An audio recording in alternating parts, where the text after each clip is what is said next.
for a bit about my background. I'm a software engineer on Android devices working on Digital Wellbeing, which is an app in settings of those devices to let you see kind of how you're spending your time on apps and help give users awareness and control their tech usage. I've been working on that for 2 years in the Google London office where engineering and UX is based.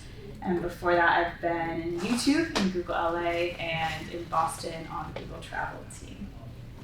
This is the new Android branding, if you haven't seen it. So for an overview today, we'll go into some background on what Digital Wellbeing is, if you haven't already heard of it as a kind of name, learn about the features our team's built so far, and then, because it's a developer conference, actually talk about how we did some of them.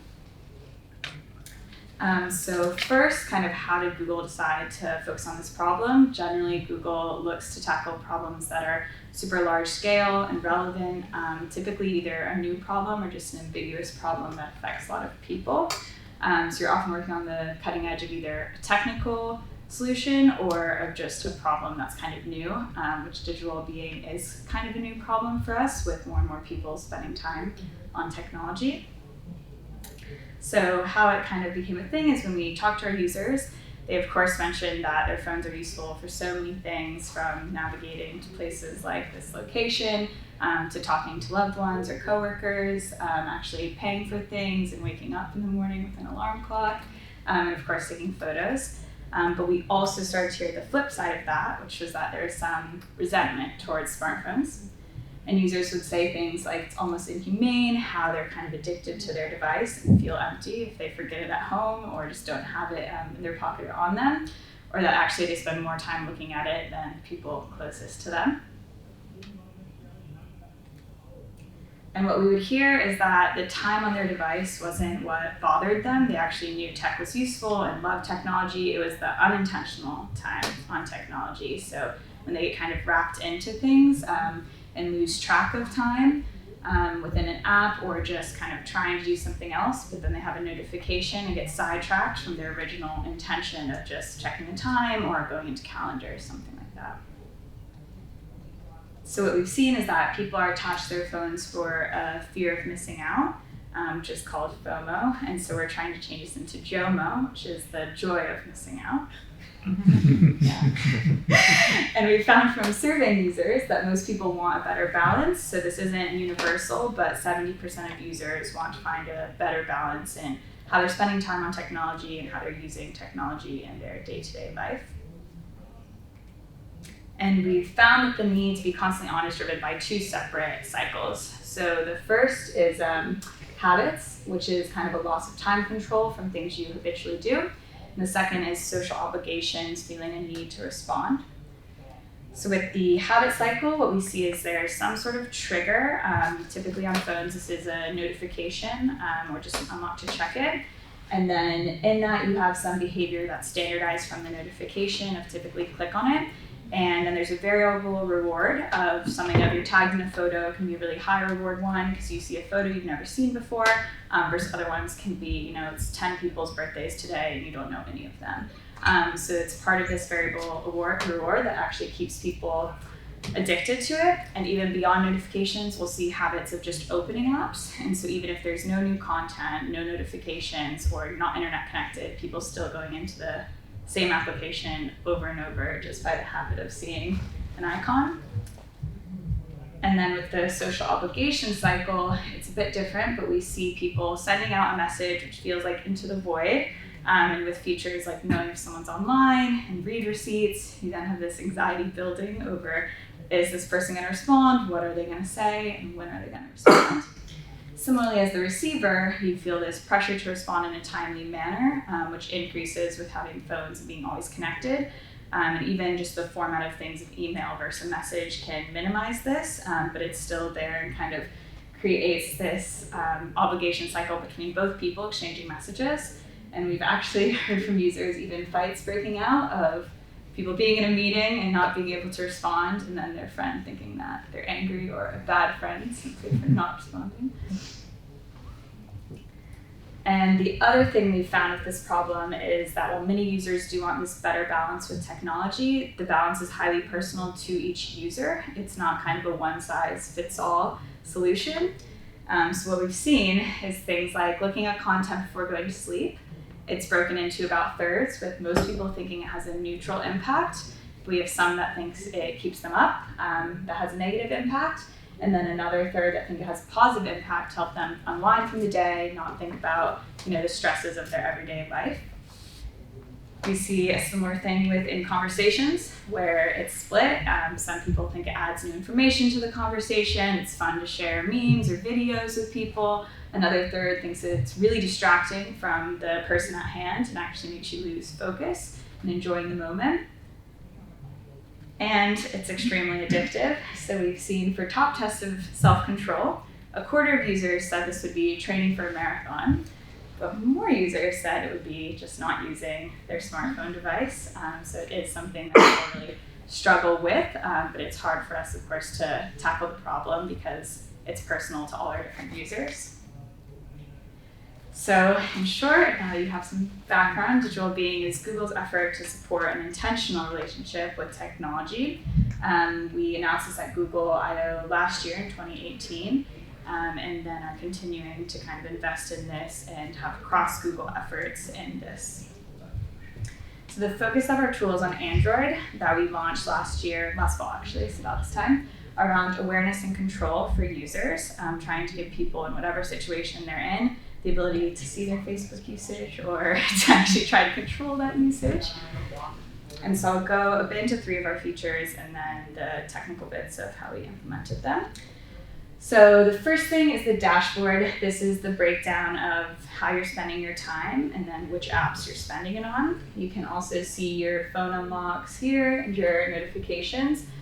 You can see the notifications broken down by app as well if you have apps that are particularly kind of spammy. So technically how we did this is Digital Wellbeing was a new application and we didn't want to be constantly running on the device because we'd be draining people's battery and memory for something that's supposed to be kind of helping them out. So what we did is the system is already tracking all of app usage and it's available to all developers via Usage Stats Manager if you request the usage access permission. So we use Usage Stats Manager and when the user opens the app is when we sync app usage and then also every 24 hours just to keep up to date so we don't ever have a really slow first loading, overloading your past month or something like that. We also had to think a lot because app usage is very private about privacy. So with everything you see, it's all stored locally on device, not uploaded, and doesn't require an internet connection. So it's just stored within it and deleted after a month which is the same amount that you can see the actual dashboard for. And also if you delete an app, we delete all usage history because we don't want to have it kind of able if someone has access to your phone or a government organization takes your phone, the ability to see all your past app usage with no way to kind of get rid of that. I think those are the main considerations for the dashboard. And then for app timers, this is a way to try to give people control. So they can say an app that they find distracting and set an actual time limit for if they keep losing track of time in it. And it will pause that app. So it looks like this. You won't receive any notifications from it and you actually can't open it. So it is suspended and it can still do background work because we don't want the app to entirely break if it has background jobs it needs to do, but the user can't see anything kind of user facing from it. And then with this, how we implemented it was we used Alarm Manager in Android and we set a midnight alarm which then wakes us up. We reset all the app limits you've hit. And then we set observers in the system, which only Digital Wellbeing has access to do, where the system will wake us up once it's done some amount of app usage, so then we can remind the user they have 5 minutes left or 1 minute left, and then finally actually suspend the app. Kind of worst side case here was either we didn't want to suspend all apps accidentally, so we always are worried when we change Suspend Manager that we won't just totally break people's phones. And then the other was actually figuring out the permission, because if multiple apps can suspend apps, you can end up in this state where you can't get out of it if you suspend 2 apps that are suspending each other. So we decided only one thing can suspend apps at the time, and that Digital Wellbeing can't be suspended, so that if you suspend 20 apps, you can't then accidentally pause Digital Wellbeing and are stuck. So that was kind of the technical fun part of app timers. Feature I worked most on, which I don't know how volume will work here, so let's see. Is flip to shush. Not gonna work? Yeah, okay. It'll just be off your, off here? your laptop. Right. Yeah, so you can turn it up. Most subscribers.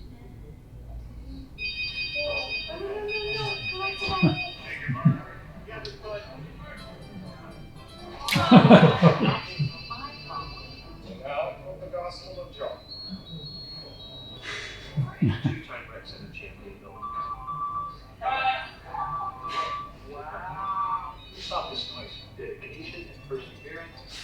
Very important shot. Oh, jeez! I know how to turn on the ball. Oh, 3 miles away. Oh, my little friend.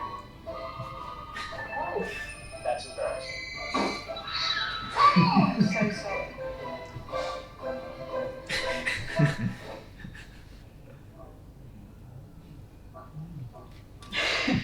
That's Flip to Shush. It's a Pixel 3 and above feature.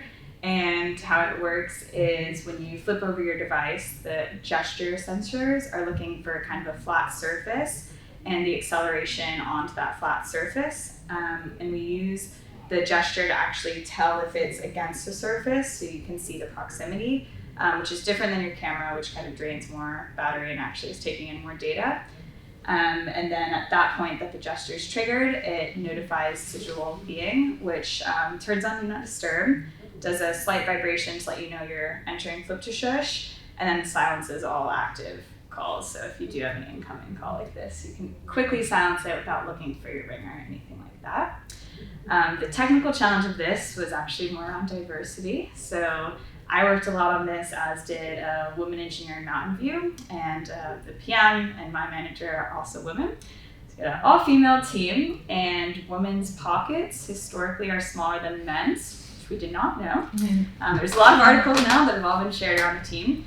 What this results in is that most of us can't carry our phones in our pockets because it actually doesn't fit, whereas for men that's very common to carry their phones in their pockets. So we thought we had perfected this gesture and tried it on, glass tables that it still would know its proximity near, kind of tested out in all different situations except men. So then we launched it within Google. Suddenly had all of these bugs of people would go onto the tube, and the tube would go a little bit back and forth, and so it would go into flat in their pocket, sideways, flat, and they would just feel it vibrating in and out of shush their entire tube journey. Men would sit down and feel it go into shush from the acceleration then into flat. So we had to modify the algorithm to think of acceleration as needing to be in a shorter time span and actually more distance of acceleration, so that just kind of changes in a tube. If you're on a really bumpy tube journey, this might still happen to you, wouldn't actually trigger it, and also men sitting down would be too slow of an acceleration, so even if it is flat, it doesn't trigger the gesture. And the rest of it has been fine, do not disturb vibration. But, let's see if I'm good. So we've seen positive results from both Wind Down, which is our feature around nighttime use. It puts your phone into black and white and do not disturb during a schedule of when you want to sleep. And we also have the app timer that I described. So we've seen 96% of people stick to their app timer goal for the day, and 27% reduction in Wind Down app usage, just with the phone being no new notifications and completely black and white, making images and content less appealing.